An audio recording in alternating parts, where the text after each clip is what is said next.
Jack Grealish give the ball away. He did it a couple of times before the crucial one that Harry Kane scored on. Certainly a lot for the new teams to learn from. Well, here are the results so far for match week 1. Well, Liverpool set the tone, didn't they? In a 5-goal thriller at Anfield, they turned out 4-1 winners over Norwich City. And as for today, well, Manchester City just followed suit, didn't they? 5 goals they scored past West Ham United at the London Stadium.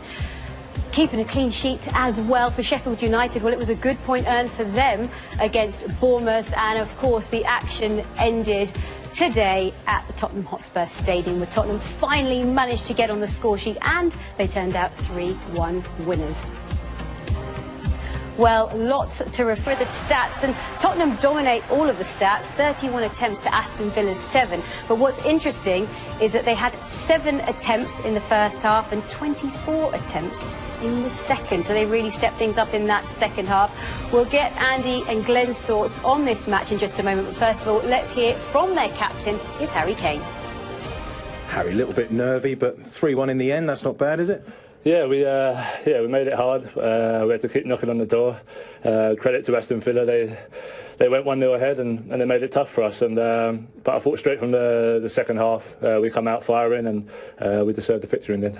From a personal point of view, your first goals at this new stadium, aren't they? They are, yeah. Obviously played a couple then got injured, so it's nice to start the season here and of course get on the score sheet and being able to celebrate with the fans. You love scoring against Villa, don't you? Well, yeah, obviously haven't played against them for a couple of years now, but yeah, it's one of them teams. Look, they're a tough team. Every team in the Premier League is tough now, but I fancy myself against anyone. And yeah, the boys done great today from start to finish. We worked hard and we got our rewards. And tell us more about Tanguy. He's announced himself in quite some style there. What more is there to come?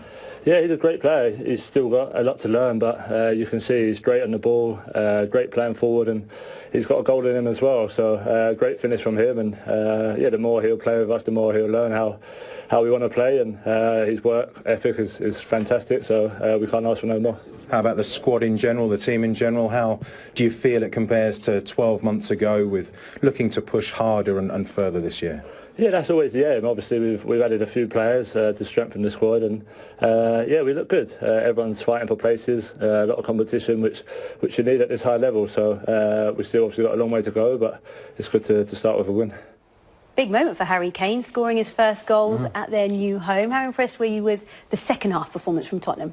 I thought they were brilliant second half. You know, they showed a lot of character. First half, they weren't at the races. They got caught a little bit flat-footed.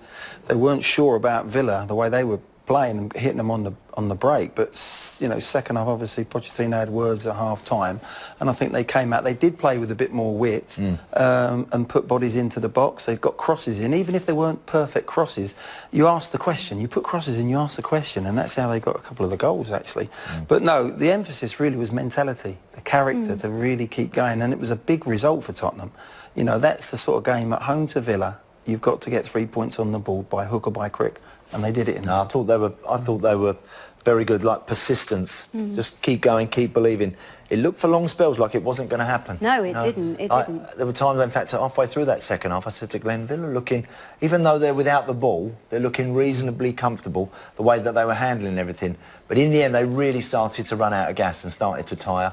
And of course, once they conceded that equaliser, then it was one-way traffic. Now, I know Harry Kane and Ndombele, they'll get all the headlines because they were the goal scorers. However, how important was Eriksen as he came on in the 64th minute? He had a big impact, didn't he? He did, didn't he? I think, you know, he controlled the game. That's what Tottenham were yearning for. They huffed and puffed in that first half, but they had, as soon as Eriksen came on, he had probably more touches of the ball than a lot of the players had 90 minutes. Yeah. And he was constructive. He looks to play forward. That's the thing with Eriksen. He'll look to see if Kane's available earlier and bring players in front of him into play, where I felt Tottenham first half, particularly without him, were going too square, too back first, and you know, that makes it very static. That's a significant 26 minutes that he played there. That really is for Christian Eriksen. And you know, I was just saying to Glenn, when Son comes back, when Dele Alli's fit again, then they've got some serious options there, and it will be very interesting how Mauricio Pochettino starts to deploy these boys. It really will. Well, let's have a look at the first goal, shall we? Because this was Ndombele, and it must feel fantastic to be a new signing and score on your debut. Yeah, it is. I mean, Tom Heaton does really well there. scramble the ball away.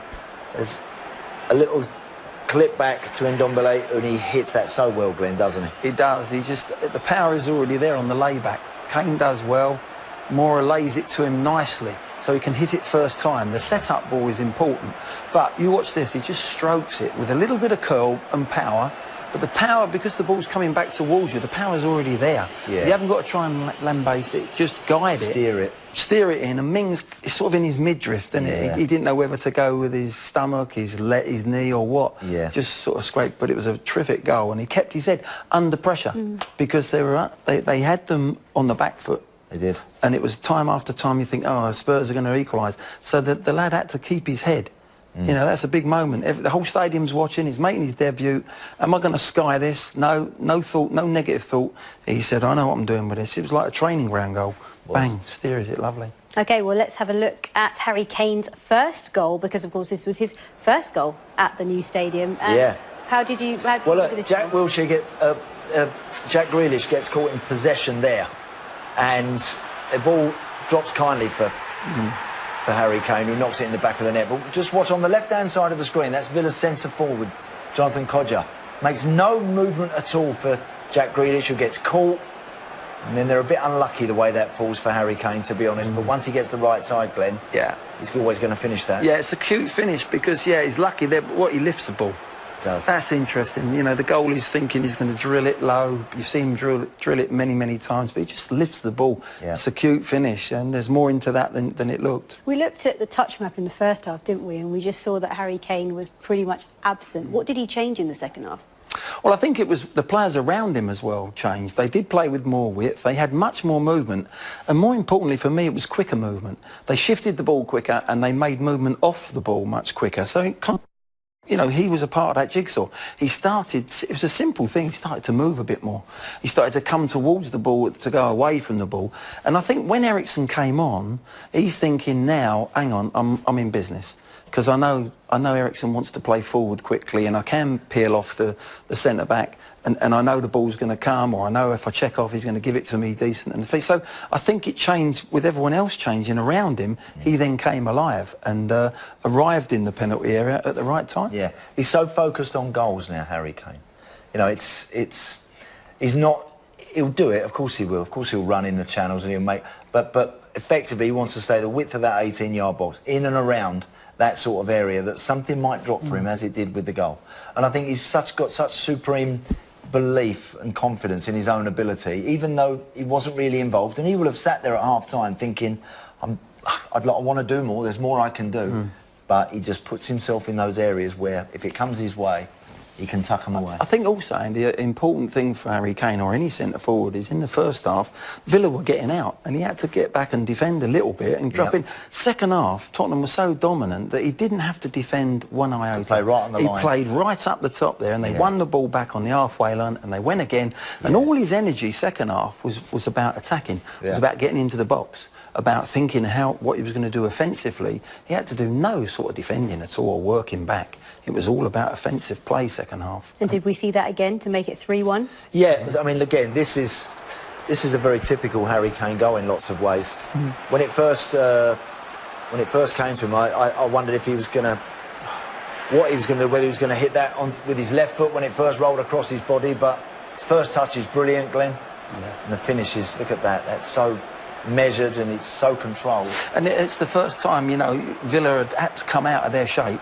So Sissoko gets in behind the Villa midfield, uses it to Kane. There was a bit of space there, and his touch was his first touch. He knew exactly, you know, bang, where it is, and just guided it. It was almost like he used the defender, didn't he, like a mannequin. He did in the training pit. He just guided it round him, and Heaton had no chance. But not played at his very best today. But he's come off with 2 goals. And they got the result, wasn't it? That was the main thing. And we can't underestimate just how big a win this was for Tottenham, considering what Liverpool and Manchester City have already done this first week. And I think when you're at home, your home first game against a newly promoted team, all expectation on the Spurs players today was that they had to get all 3 points. And again, that was a bit wobbly and a bit nervy for 70 minutes, but they got over the line.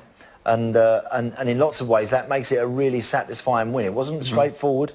But you know what? They'll all go home this evening thinking, yep, we deserved it because we kept going. OK, well, we've heard the thoughts of both Andy and Glenn so far, but